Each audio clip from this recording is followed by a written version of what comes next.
അസ്സലാമലൈക്കും, welcome back to my channel. ഇന്നത്തെ recipe എന്ന് പറയുന്നത് ഇലയടയാണ് ഞാൻ ഉണ്ടാക്കാൻ പോകുന്നത്. അതെങ്ങനെ തയ്യാറാക്കുന്നത് നമുക്ക് വീഡിയോയിലേക്ക് പോകാം. ഞാൻ ഇവിടെ കുറച്ച് ശർക്കര എടുത്തിട്ടുണ്ട്. ഇത് നമുക്കൊരു 1/4 കപ്പ് വെള്ളം ഒഴിച്ചൊന്ന് ഉരുക്കിയെടുക്കാം.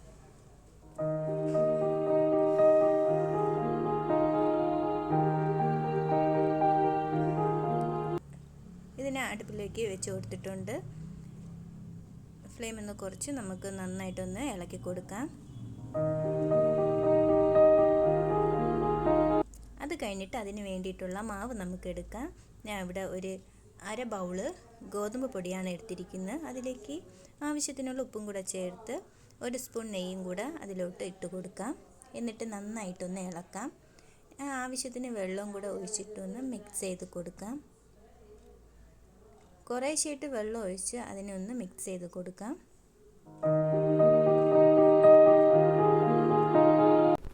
മാവിനെ ഇവിടെ നല്ല രീതിയിലൊന്ന് കുഴച്ചെടുക്കാൻ പോവുകയാണ്.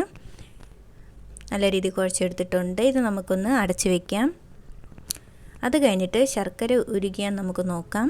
ശർക്കര നല്ല രീതിയിൽ ഉരുകിയിട്ടുണ്ട്. ഇത് നമുക്കൊന്ന് താഴെ വയ്ക്കാൻ ചൂടാറാൻ വേണ്ടിയാണ്. അടുത്തത് ഞാൻ ഇവിടെ ഒരു തേങ്ങ എടുത്തിട്ടുണ്ട്. ഒരു തേങ്ങയാണ് ഞാൻ എടുത്തിട്ടുള്ളത്. ഒരു മീഡിയം സൈസിലുള്ള തേങ്ങയാണ്. അത് നമുക്കൊന്ന് ചിരകിയെടുക്കാം. ഇവിടെ തേങ്ങ ചിരകി എടുത്തിട്ടുണ്ട്. അടുത്ത് നമുക്ക് ശർക്കരനെ തണുക്കാൻ വെച്ചിട്ടുണ്ട്. അതൊന്ന് അരിച്ചെടുക്കാം.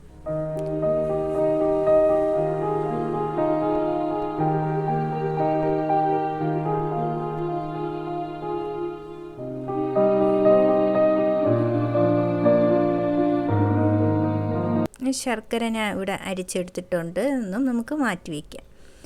അവിടെ നമ്മൾ നേരത്തെ കുഴച്ച് വെച്ച മാവ് നമുക്ക് ഒന്ന് ബോൾസാക്കി ഒന്ന് എടുക്കാം. ഞാൻ ഈ ഒരു സൈസിനാണ് എടുത്തിരിക്കുന്നത്. അത് കഴിഞ്ഞിട്ട് ഇതിന് വേണ്ടിയിട്ട് നമുക്ക് അകത്ത് വയ്ക്കാനുള്ള ഫില്ലിങ്സ് റെഡിയാക്കാം. അതിനായിട്ട് ഞാൻ ഇവിടെ ചിരക്കി വെച്ചിരുന്ന തേങ്ങ ഒരു കടായിലിട്ട് കൊടുത്ത് അതിലേക്ക് ഉരുക്കി വെച്ചിരുന്ന ശർക്കരയും കൂടെ ഒഴിച്ചു കൊടുക്കാം.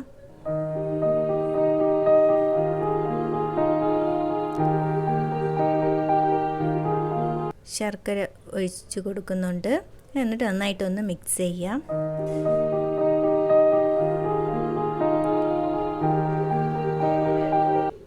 അത് കഴിഞ്ഞിട്ട് ഞാൻ ഇതിന് ഇടുന്നത് 1 കപ്പ് ബൗള് അവലാണ്. ഈ അവലും കൂടെ തട്ടി ഒന്ന് നന്നായിട്ടൊന്ന് മിക്സ് ചെയ്ത് കൊടുക്കാം.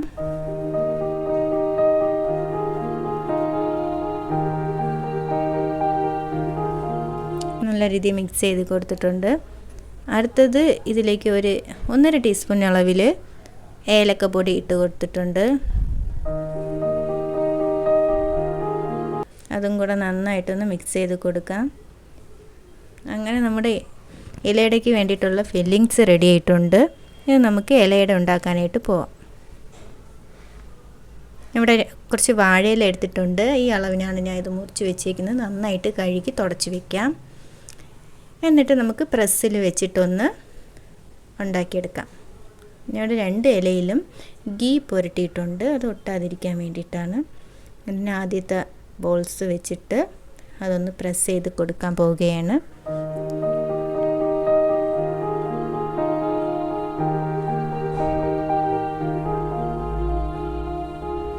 അങ്ങനെ പ്രസ് ചെയ്ത് കൊടുത്തിട്ടുണ്ട്.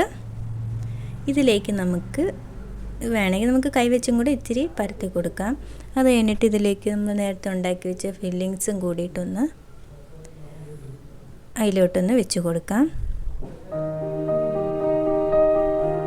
എന്നിട്ട് ഇതൊന്ന് മടക്കി നല്ല രീതിയിൽ മടക്കി ഒന്ന് ഒട്ടിച്ചെടുക്കാം.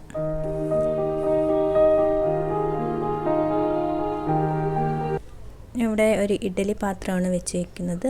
വെള്ളം നല്ല ചൂടായിട്ടുണ്ട്. ഇതിലേക്ക് നമ്മൾ ഉണ്ടാക്കി വെച്ച ഇലയട അതിലോട്ടൊന്ന് ആവി കയറാനായിട്ട് വെച്ച് കൊടുക്കാം.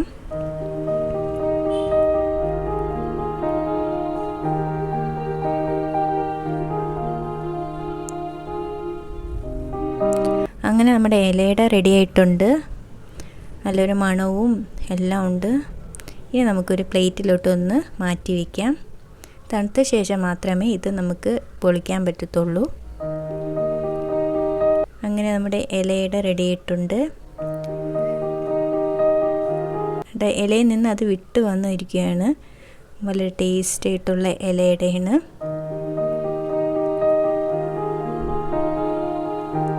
എല്ലാവരും ഇത് ട്രൈ ചെയ്യുക. വളരെ ടേസ്റ്റിയാണ്, സിമ്പിളുമാണ്. അടുത്ത വീഡിയോയുമായി വീണ്ടും കാണാം.